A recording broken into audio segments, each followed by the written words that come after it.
صلی اللہ علی محمد صلی اللہ علیہ وسلم۔ اعوذ باللہ السمیع العلیم من الشیطان الرجیم، بسم اللہ الرحمن الرحیم، والصلاۃ والسلام علی رسولہ الکریم۔ بخاری شریف باب الاذان جاری ہے۔ آج اس میں جو عنوان ہم پڑھیں گے یہ ہے الاذان للمسافر اذا كانوا جماعہ، کہ مسافر جب جماعت کی شکل میں سفر کر رہے ہوں، والاقامت تو اذان اور اقامت کا بیان، وکذالک بعرفۃ وجمع، اور اسی طرح عرفات اور مزدلفہ میں، وقول المؤذن الصلاۃ فی الرحال فی اللیلۃ الباردۃ او المطیرۃ، کہ عرفات اور مزدلفہ میں اذان اور اقامت اور سردی اور بارش والی رات میں مؤذن کا الصلاۃ فی الرحال کہنے کا بیان۔ یہ ہم حدیث پیچھے بھی پڑھ چکے ہیں اور اسی کو اس دوسرے عنوان کے تحت امام بخاری لے کے آئے ہیں۔ مقصد یہ ہے کہ سفر میں ہوں تو اذان کہی جائے اور اقامت بھی کہی جائے اور پھر نماز باجماعت پڑھی جائے۔ حدیث ہے 603، اور یہ حدیث حضرت ابو ذر غفاری رضی اللہ تعالیٰ عنہ سے روایت ہے۔ قال فرماتے ہیں کننا مع النبی صلی اللہ علیہ وسلم فی سفر، کہ ہم نبی کریم صلی اللہ علیہ وسلم کے ساتھ سفر میں تھے۔ فاراد المؤذن ان یؤذن، مؤذن نے ارادہ کیا کہ وہ اذان کہے۔ فقال له، تو آپ صلی اللہ علیہ وسلم نے اس سے فرمایا ابرد، کہ ٹھنڈا ہونے دو۔ ثم اراد ان یؤذن فقال له ابرد، پھر اس نے ارادہ کیا کہ اذان دے اور آپ صلی اللہ علیہ وسلم نے فرمایا کہ ٹھنڈا ہونے دو۔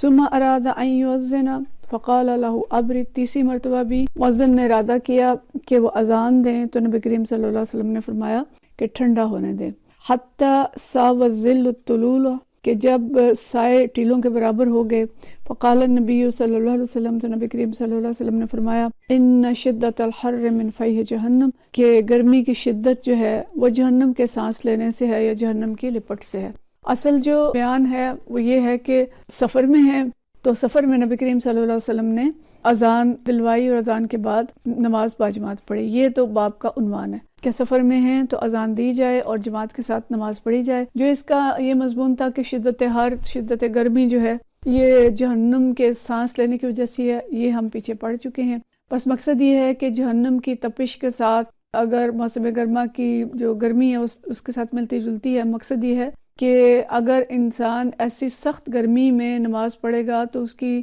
نماز کے اندر توجہ نہیں رہے گی، خشوع نہیں رہے گا اور گرمی کی طرف اس کا دھیان رہے گا، تو اس لیے تھوڑا سا اس کو ٹھنڈا ہو لینے دیں پھر نماز پڑھی جائے۔ اس کے علاوہ نبی کریم صلی اللہ علیہ وسلم نے اسی کی مثال جو دی ہے کہ جب کھانا اور نماز دونوں آ جائیں تو پھر پہلے کھانا کھا لیں پھر نماز پڑھیں، یعنی ایسا نہ ہو کہ نماز کے دوران جو توجہ ہے وہ کھانے کی طرف رہے اور نماز متاثر ہو جائے۔ حضرت امام ابو حنیفہ رضی اللہ تعالیٰ رحمۃ اللہ علیہ کا فرمان ہے کہ بجائے اس کے کہ میں نماز کے اندر کھانا کھاؤں، اس سے بہتر ہے کہ میں کھانے کے دوران نماز پڑھوں، یعنی بجائے اس کے کہ نماز پڑھ رہے ہیں اور سارا دھیان کھانے کی طرف ہے تو اس سے بہتر ہے کہ کھانا کھائیں اور دھیان نماز کی طرف رکھے کہ بس نماز کا وقت اور میں نے نماز پڑھنی ہے۔ تو مطلب یہ ہے کہ توجہ جو ہے وہ نماز کی طرف کس طرح زیادہ ہو سکتی ہے اس کی طرف دھیان کریں۔ اسی طرح ایک اور حدیث کے مطابق ایسا آتا ہے کہ اگر کسی شخص کو زور کی حاجت ہے، پیشاب یا پخانہ آیا ہے تو وہ نماز نہ پڑھے بلکہ پہلے اچھی طرح فارغ ہو جائے پھر وضو کرے اور اطمینان سے نماز پڑھے۔ تو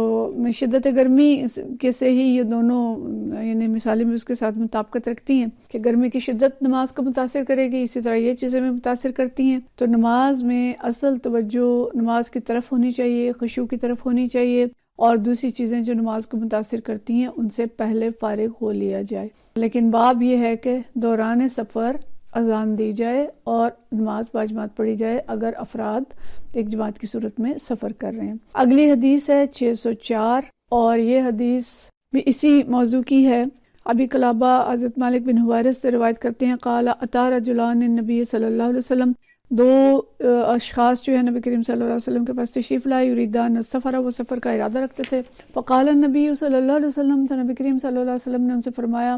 اذا انتما خرجتما، جب تم دونوں نکلو سفر پر جانا چاہتے ہو، فاذنا، سفر کے نکلو تو ثم اذنا ثم اقیما، تو اذان دو اور اقامت کہو، ثم لیؤمکما اکبرکما، تو تم میں سے جو بڑا ہے وہ امامت کرائے۔ تو یہ جو دو شخص نبی کریم صلی اللہ علیہ وسلم کے پاس آئے تھے یہ حضرت مالک بن حویرث اور ان کے چچا زاد بھائی تھے۔ کہتے ہیں کہ اگر جن کے ساتھ کچھ اور لوگ بھی تھے لیکن نمایاں یہی دو افراد تھے اور ان کا سفر کا ارادہ تھا، تو آپ صلی اللہ علیہ وسلم نے انہیں نصیحت کی کہ جب سفر کے ارادے سے گھر سے نکلو تو راستے میں نماز کا وقت آئے تو اذان دو، یعنی ایک شخص اذان دے اور پھر جو بڑا ہو وہ امامت کرائے۔ حدیث ہے 605، اور یہ حدیث جو ہے حضرت ابی قلابہ سے روایت ہے، عن ابی قلابہ قال حدثنا مالک، کیونکہ ابی قلابہ کہتے ہیں کہ حضرت مالک بن حویرث نے ان سے بیان کیا، اتینا الی النبی صلی اللہ علیہ وسلم، ہم نبی کریم صلی اللہ علیہ وسلم کے پاس آئے، ونحن شبابۃ متقاربون، کہ ہم یعنی شباب سے ہوتا ہے نا، شباب جوانی کو کہتے ہیں، تو ہم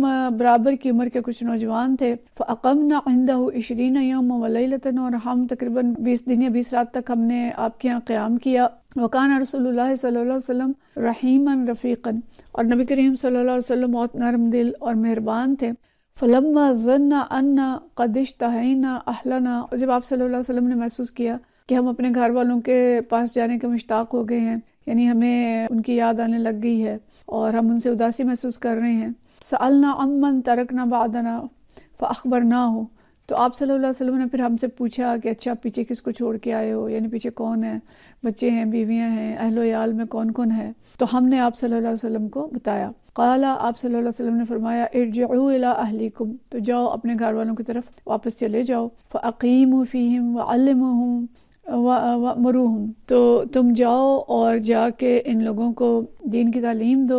انہیں اچھی باتوں کا حکم دو، وَذَكَرَ أَشْيَاءَ أَحْفَظُهَا أَوْ لَا أَحْفَظُهَا، ابو قلابہ کہتے ہیں کہ مالک بن حویرث نے مجھے کچھ اور باتیں بھی بتائی تھیں، لیکن کچھ مجھے یاد ہیں اور کچھ جو ہیں وہ مجھے یاد نہیں، اور آپ صلی اللہ علیہ وسلم نے فرمایا، وَصَلُّوا كَمَا رَأَيْتُمُونِي أُصَلِّي، اور نماز ایسے پڑھنا جیسے تم نے مجھے نماز پڑھتے ہوئے دیکھا ہے، فَإِذَا حَضَرَتِ الصَّلَاةُ، اور جب نماز پڑھنے کا وقت، نماز کا وقت آ جائے، فَلْيُؤَذِّن لَكُمْ أَحَدُكُمْ، تو تم میں سے کوئی ایک شخص اذان دے، وَلْيَؤُمَّكُمْ أَكْبَرُكُمْ، اور تم میں سے بڑا شخص امامت کرائے۔ مطلب یہ کہ یہ بھی گروپ جو تھا نبی کریم صلی اللہ علیہ وسلم کے پاس رہا نوجوانوں کا، اور جب یہ جا رہے ہیں تو آپ صلی اللہ علیہ وسلم نے انہیں ہدایت کی ہے کہ اپنے گھر والوں میں جا کے ایسے نماز پڑھنا جیسے تم مجھے نماز پڑھتے دیکھتے ہو، اور سفر کے دوران بھی اذان دے کے تم میں سے کوئی جو بڑا ہے وہ جماعت کرائے اور اذان دیں، اقامت کہیں اور نماز پڑھیں۔ تو مطلب یہ ہے کہ یعنی دوسری بہت سی باتوں کا جو ان کے ساتھ ذکر کیا، اس میں سے ایک بات یہ تھی کہ سفر کے دوران اذان دے کے اقامت کہہ کے نماز پڑھنا۔ اور پھر حدیث نمبر ہے 606، اور یہ حدیث جو ہے حضرت نافع سے روایت ہے، حدثنی نافع عن عبید اللہ بن عمر قال حدثنی نافع قال اذن ابن عمر فی لیلۃ باردۃ بزجنان۔ حضرت نافع بیان کرتے ہیں کہ حضرت عبداللہ بن عمر رضی اللہ تعالیٰ عنہ نے ایک سرد رات کو زجنان کی پہاڑی پر اذان کہی، ثم قال، پھر فرمایا، صلوا فی رحالکم، کہ اپنے ٹھکانوں پہ نماز پڑھ لو، فاخبرنا ان رسول اللہ صلی اللہ علیہ وسلم، اور ہمیں یہ بتایا کہ رسول اللہ صلی اللہ علیہ وسلم کان یأمر مؤذنا یؤذن ثم یقول علی اثرہ، کہ جب نبی کریم صلی اللہ علیہ وسلم کے دور میں بھی مؤذن کو یہ حکم دیتے کہ وہ اذان کہے اور اس کے بعد یہ کہہ دے الا صلوا فی الرحال، کہ اپنی قیام گاہوں پر نماز ادا کر لو، ثم یقول علی اثرہ الا صلوا فی الرحال فی لیلۃ باردۃ او المطیرۃ فی السفر، سفر کے دوران اگر سخت سردی ہوتی یا بارش ہوتی تو مؤذن اذان دینے کے بعد کہتا کہ نماز اپنی قیام گاہوں پر ادا کر لو۔ تو حضرت عبداللہ بن عمر رضی اللہ تعالیٰ عنہ نے اذان کے دوران حی علی الصلاۃ کے بجائے نہیں کہا بلکہ اذان پوری دی اور اس کے بعد کہا کہ صلوا فی رحالکم۔ یہ آسانی ہے دین کی، ہم پیچھے اس کو پڑھ چکے ہیں حدیث کو، اس کی تفصیل کی ضرورت نہیں ہے، لیکن مقصد یہ ہے کہ سفر کے دوران بھی اذان کہی گئی اور اقامت کی بجائے وہاں پہ نماز چونکہ قیام گاہ میں ادا کی گئی تھی، اس لیے یہاں پہ اقامت کا ذکر نہیں ہے۔ اور اس حدیث سے پتہ چلتا ہے کہ سردی اور بارش ایسے عذر ہیں کہ جس پہ جماعت کی حاضری جو ہے وہ لازمی نہیں رہتی، اور اجازت ہے کہ اگر چاہیں تو گھر میں نماز پڑھ لیں، اور اگر کوئی ہمت رکھتا ہے تو جا کے مسجد بھی پڑھ سکتا ہے۔ لیکن جیسے بزرگ ہوتے ہیں، بوڑھے اشخاص ہوتے ہیں، سردی میں ان کے لیے نکلنا، جب شدید سردی ہو تو اس میں بالکل ہوتا ہے مشکل کہ بیمار نہ ہو جائیں، تو ان کو اس چیز کی گنجائش ہے کہ شدید سردی یا بارش کی رات میں وہ نماز گھر کے اندر پڑھ لیں۔ اور ایک اور حدیث ہے جو حضرت ابی ابن عوانہ میں ہے، صحیح ابن عوانہ میں ہے کہ اوزات رحم کے جس دن آندھی ہے تو اس دن بھی اس کی اجازت موجود ہے۔ حدیث 607، یہ حدیث جو ہے یہ بھی حضرت عون بن ابی جحیفہ سے روایت ہے، عن عون بن ابی جحیفہ عن ابیہ، اپنے والد سے وہ روایت کرتے ہیں، رأیت رسول اللہ صلی اللہ علیہ وسلم بالابطح، کہ میں نے وادی بطحہ میں نبی کریم صلی اللہ علیہ وسلم کو دیکھا، فجاءہ بلال فآذنہ بالصلاۃ، تو بلال آئے اور انہوں نے آ کے آپ صلی اللہ علیہ وسلم کو نماز کی اطلاع دی. ثم خرج بلال بالعنزۃ، پھر بلال جو ہے وہ ایک نیزہ لے کے چلے. حتی رکضھا بین یدی رسول اللہ صلی اللہ علیہ وسلم بالابطح واقام الصلاۃ، تو انہوں نے وادی ابطح میں رسول اللہ صلی اللہ علیہ وسلم کے سامنے اس نیزے کو گاڑ دیا اور پھر نماز کے لیے اقامت کہی اور نبی صلی اللہ علیہ وسلم نے نماز پڑھائی. تو